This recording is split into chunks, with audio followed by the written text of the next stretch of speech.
Morning everyone, lovely to have you with me. It's Carol here at Oak House Journals. I'm going to be doing Margarete Miller's weekly collage challenge for 2024, and I'm going to do assignment number 29. As you can see here, I've got the prompts in front of me. So let's get cracking. The first prompt is something relating to a sport or physical activity. I'm going with physical activity, and I've got an image here of a woodland scene, and there's lots of little animals dotted around inside this picture. It's absolutely gorgeous.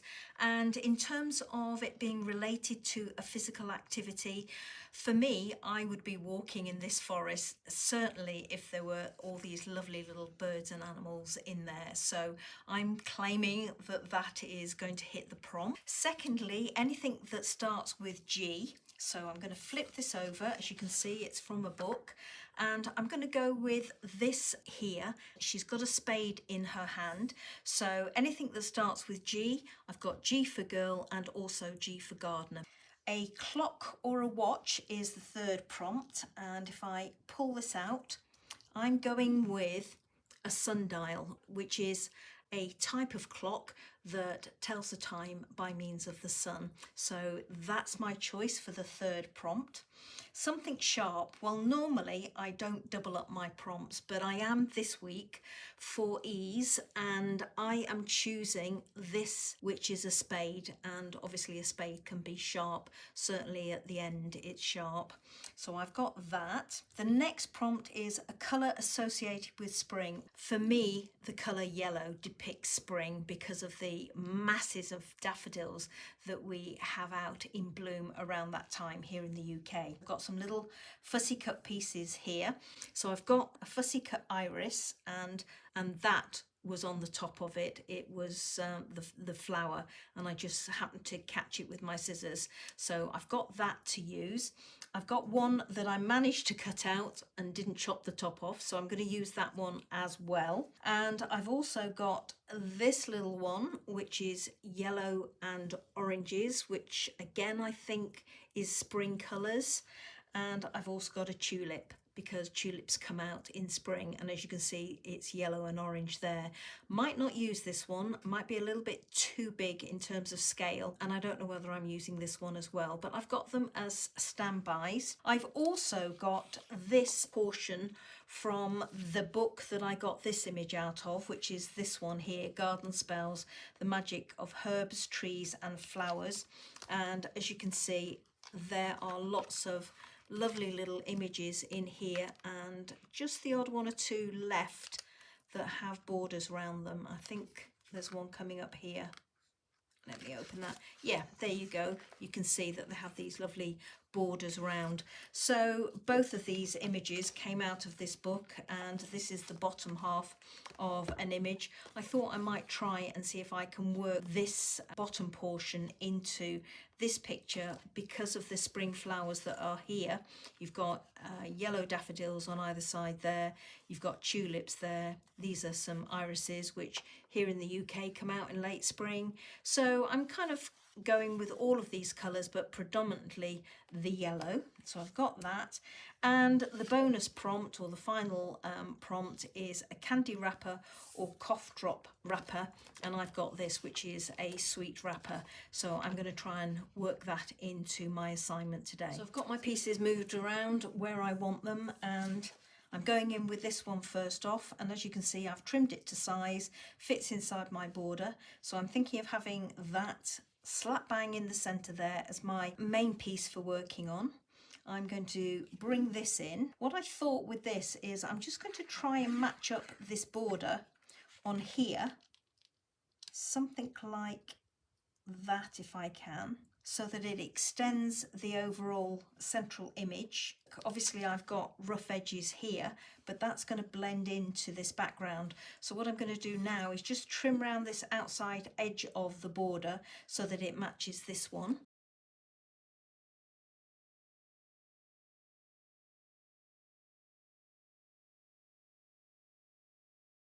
This white border inside the green on this bottom image is slightly wider than on the top image, but I can cover that up, so I'm not too bothered about that.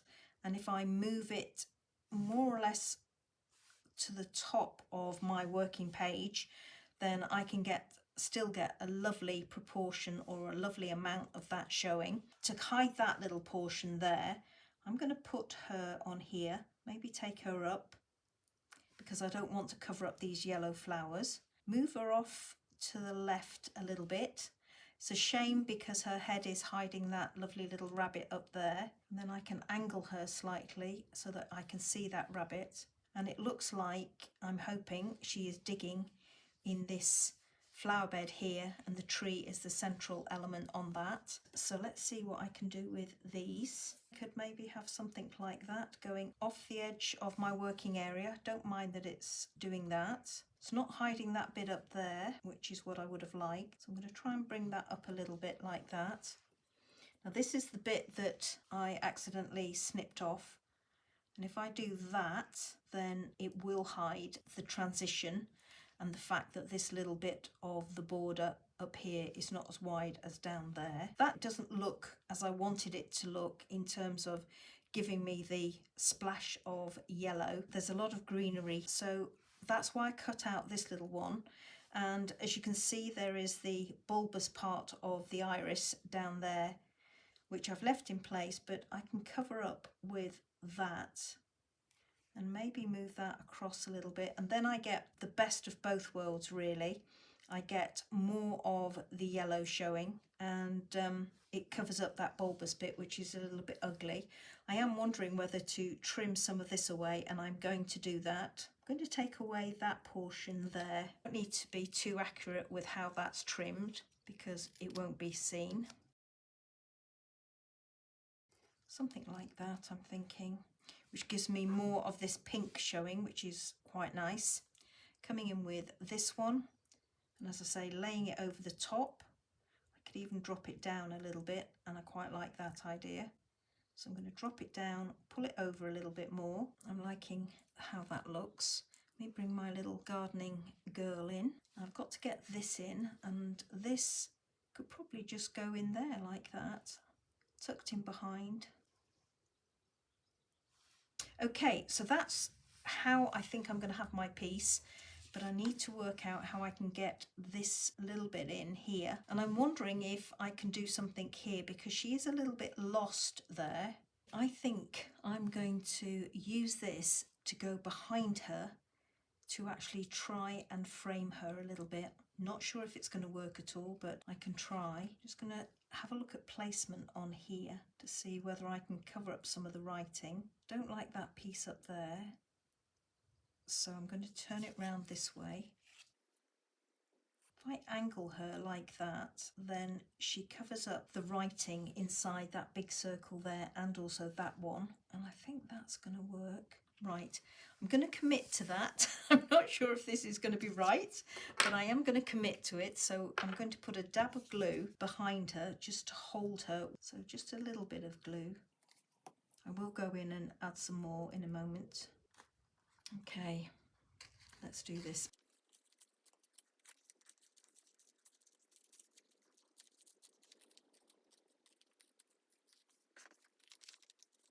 I'm not going to rip this bottom portion off lower than that for the moment because I'm not sure how much of this bottom portion I'm going to want.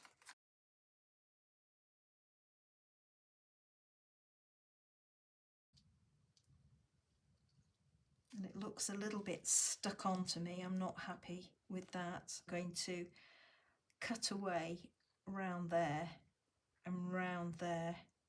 See how that looks, and if I don't like that, I may well just follow the line up here. Might have to go around that again, don't know. So I'm just going to go away and do that, and I'll come back and I'll show you how things are going. So as you can see, I've trimmed round the outside of this circle, and I haven't trimmed it smooth. I've tried to scallop it a little bit, and similarly on that side. Got too much here and obviously too much at the bottom, but what I am thinking is I can slot that underneath this edge here.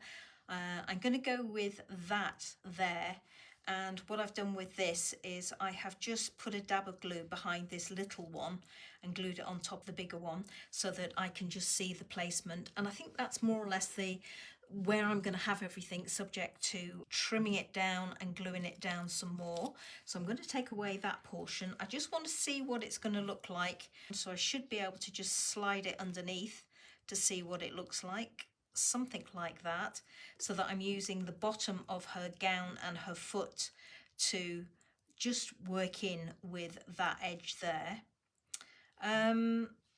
I like this and I like this.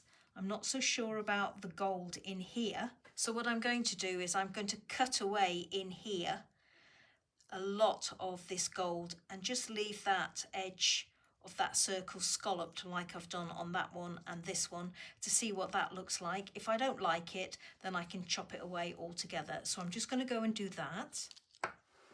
So I've cut round this portion here, cut it out completely. I'm just going to slot it in behind here to see if I like it, and I think I have to like it because that's the only way I can think to get that little sweetie wrapper in there. So I've got a portion there and a portion there. I've got some more of the little tear off pieces of the wrapper, and I'm just wondering about putting a piece in there like that. A little bit random, but it would give me my rule of 3. Or the other option is to go with a little bit of this, and I will trim this down a little bit more if I decide to go with it. Just tuck it in so that it lines up with the border and just gives another hint of that gold. What I've done is I've put in a little strip of gold down the inside of this green border to hide that white, and that little strip I had along the bottom, I've left that there and just overlapped it at the bottom, and I have trimmed off the bottom bulb of this tulip, and I'm going to use that to just mask the edges of the torn strip of gold. So I'm just going to get these little pieces of gold sweetie wrapper glued into place.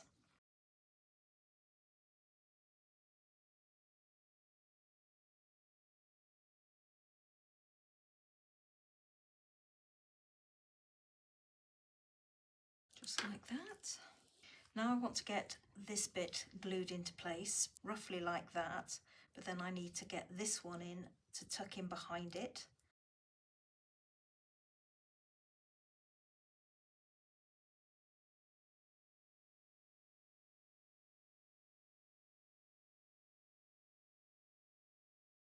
And I'm not gluing right to the edges because I just want a little bit of movement.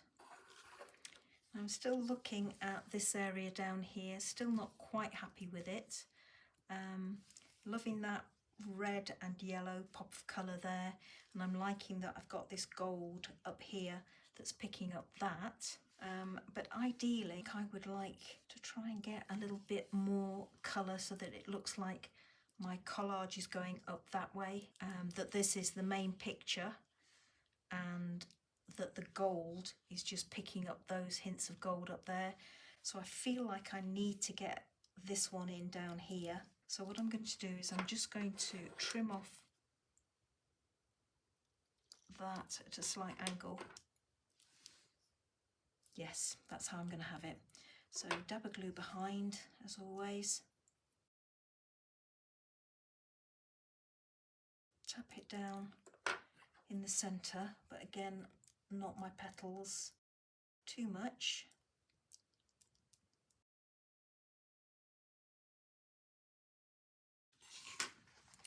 And I think I'm going to call that a day, everybody. The main collage is down in this bottom corner here, and the other features, the sundial and these prompt pieces, are really hidden and more or less blended into the overall picture. Okay, so let's go through the prompts very quickly for you. Something associated with sport, or something related rather to sport and or physical activity. Well, I went with this woodland image here with lots of little animals in it. Something that starts with G. Well, I've got my girl off to the left hand side here, and because she's got a spade in her hand, I'm calling her a gardener, so she hits the prompt in 2 ways. a clock or a watch, well, I've gone for a sundial, which is a sun clock. Something sharp, well, I doubled up, as I mentioned, and I've gone for a spade, which has a sharp cutting edge. A colour associated with spring, well, I went with my spring coloured flowers here, and for me, spring is yellow. And finally, bonus, a candy wrapper or cough drop wrapper. Well, I went with my gold wrapper here, and I've used a portion to almost create a halo for her head.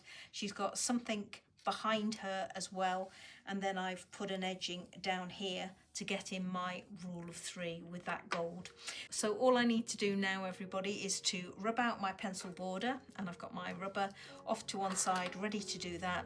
Then I will take some photographs for you so you can have a close-up to see what I've been doing in more detail. And that's it for this week. I hope you enjoyed seeing this one come together, and more particularly I hope you'll join me for next week, which is week 30. Until then, everybody, have a lovely week, enjoy yourselves, and I hope you get in some time for crafting. Take care, bye bye now.